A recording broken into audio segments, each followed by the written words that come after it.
New chapter, inverse trigonometric functions. You studied about trigonometric functions in first year. There are 6 trigonometric functions: sine functions, cosine functions, tangent, cotangent, secant and cosecant functions. They are the 6 trigonometric functions. You know its domain and range, as well as you know the graph of all that functions. And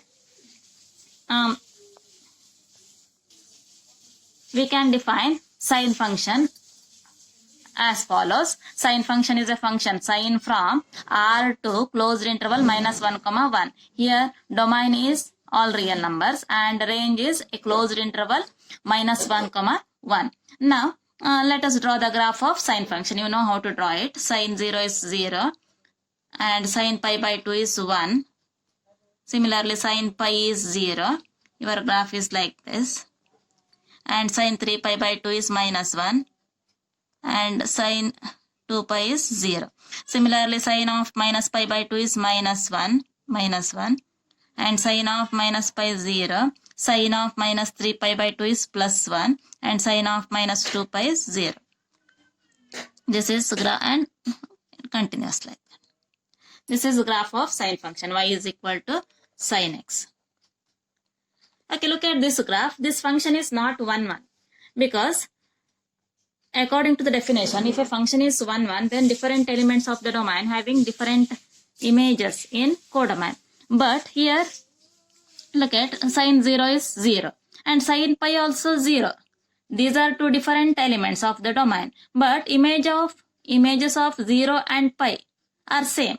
It is 0. Similarly, sine of pi by 2 and sine of minus 3 pi by 2.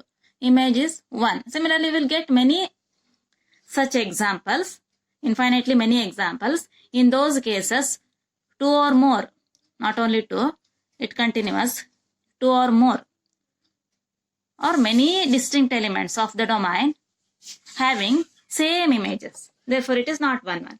If a function is 1, 1 and onto, or if a function is bijective, then only its inverse exists. Here it is not possible to get its inverse. If you restrict its domain from here to here, throughout the domain it is not 1, 1. But if you restrict its domain from minus pi by 2 to plus pi by 2, then it is clear that this function is 1, 1. Starting from minus pi by 2 to pi by 2 in your domain, you will get different elements in your domain, but their images are different also. Sine of minus pi by 2 is minus 1. Similarly, it continues like that. The values slowly increases, value slowly increases up to 1. Sine of pi by 2 is 1. Here, different elements having different images. No two elements having same images within this range. If you restrict its domain from minus pi by 2 to pi by 2, then the function is 1, 1 as well as onto. In that case, its inverse exists. Actually, sine function restricted to any one of the interval, not only minus pi by 2 to plus pi by 2, or you can restrict it from pi by 2 to 3 pi by 2. Or you can restrict its domain from minus 3 pi by 2 minus pi by 2. In that case also it is 1, 1 as well as onto.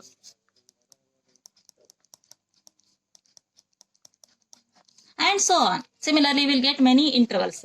Sine function can be restricted to any one of the interval, etc. Okay. Then the function is 1, 1, 1 and onto. And its range is always minus 1, 1. If you restrict any one of these intervals, your range is always same, minus 1, 1. Here also minus 1 to 1. In this interval also it is minus 1, 1. We can therefore define the inverse of the sine function in each of these intervals. We denote the inverse of sine function by sine inverse like this. Sine inverse or arc sine function. Thus, sine inverse is a function. Sine inverse means it is also a function. Sine inverse is a function whose domain is minus 1, 1. Whose domain is minus 1, 1, and range could be any one of these intervals. Range could be any one of these intervals. Corresponding to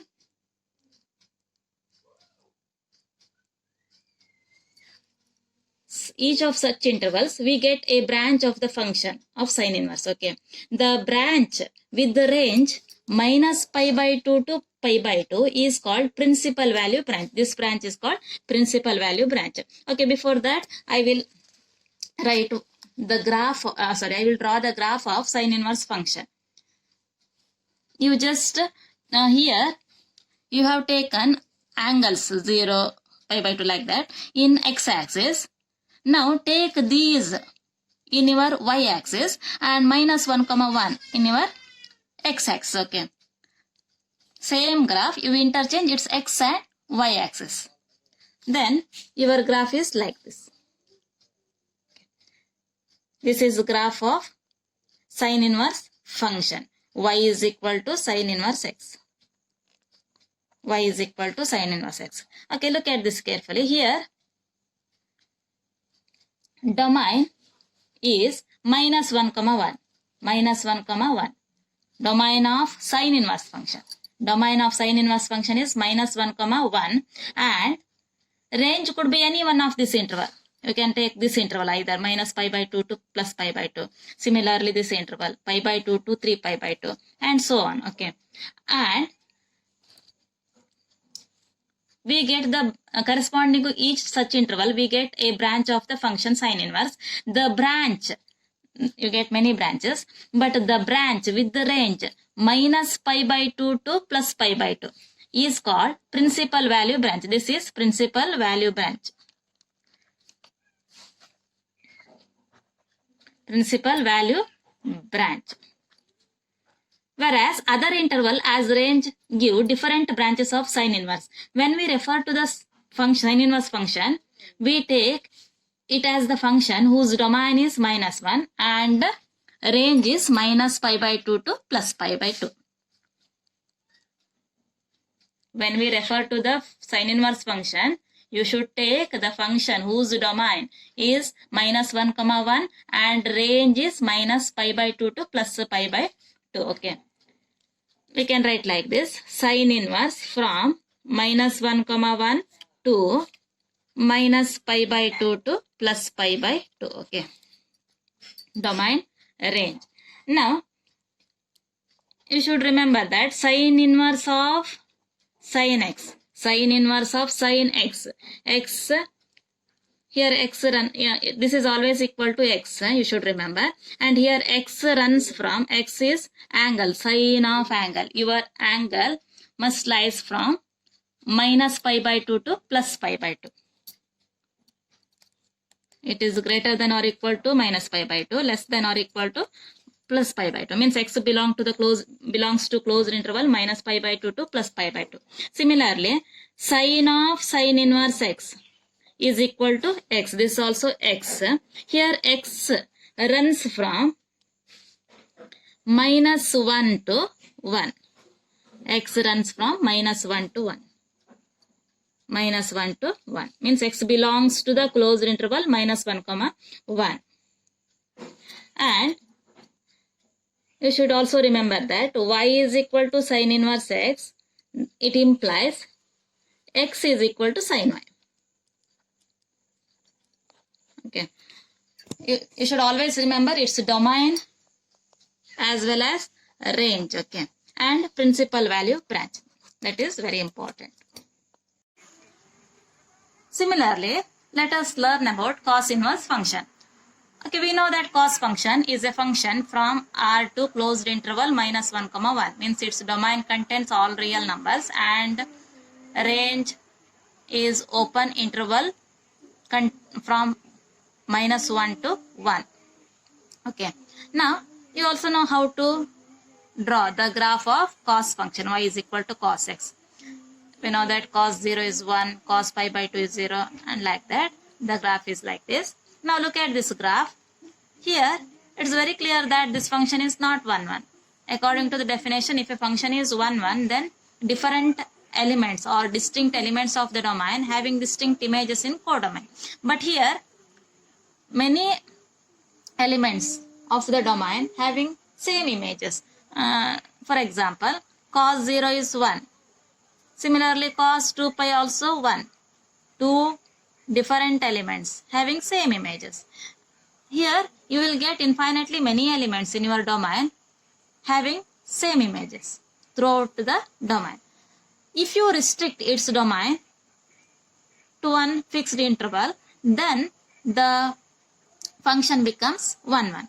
As similar to the previous one, if you try to restrict its domain from minus pi by 2 to plus pi by 2, then it is not 1, 1, because here two different elements of the domain having same images. Look at this. These are same. Again and again it repeats. Here from minus pi by 2 to 0, it increases like this. And after that, here 0 to pi by 2. So again and again same values will appear. Cos 0, 1. And after that, at these 2 points, if having same images, there exist many elements in your domain having same images. Therefore, it is not 1, 1. If you restrict like this, 0 to pi, from here to here, like this, then this function is 1, 1. Starting from 0 to pi, look at here, it starts from 1, image 1. Then after that, it slowly decreases, and at pi by 2 it is 0. Then you will get negative numbers. But no two elements of your domain from 0 to pi having same images. Okay, therefore this function is 1, 1 as well as onto. We know that if a function is 1, 1 and onto, or if it is a bijective function, then its inverse exists. Actually, cosine function can be restricted not only in this interval 0, pi, you can restrict here also pi to 2 pi, and after that you can restrict like this minus pi to 0,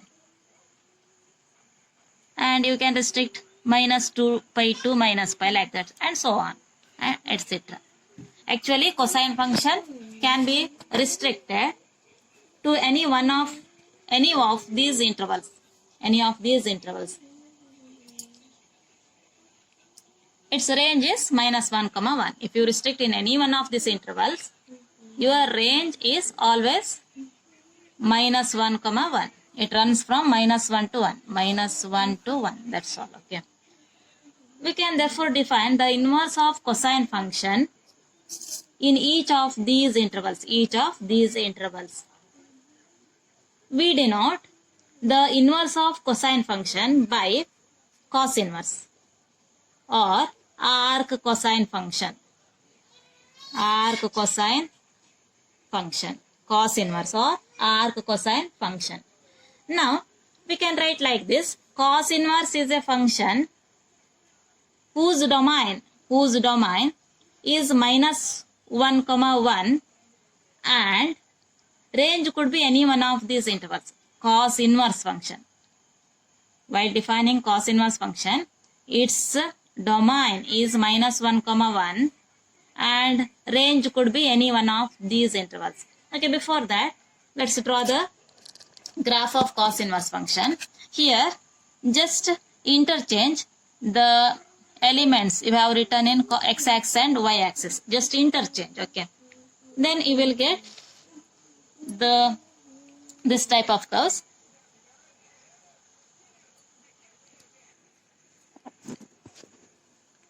You will get graph like this. Y is equal to cos inverse x. Corresponding to each of these intervals, you will get a branch of the cos inverse function. But the branch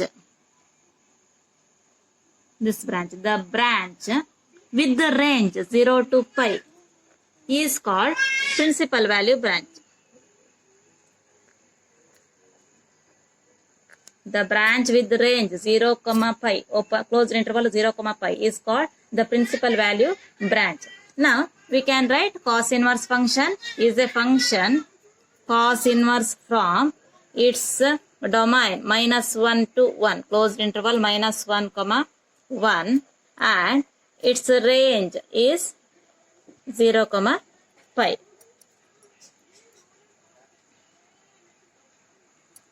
This is definition of cos inverse function. Okay. Domain closed interval minus 1 comma 1 and range 0 comma 5. This is graph of cos function. This one is graph of cos inverse function, and as similar to the previous one, cos inverse of cos x is equal to x. Here x runs from this 0 to pi or 0 to pi, and cos of cos inverse x is x. Here x runs from minus 1 comma 1, and y is equal to cos inverse x implies x is equal to cos y.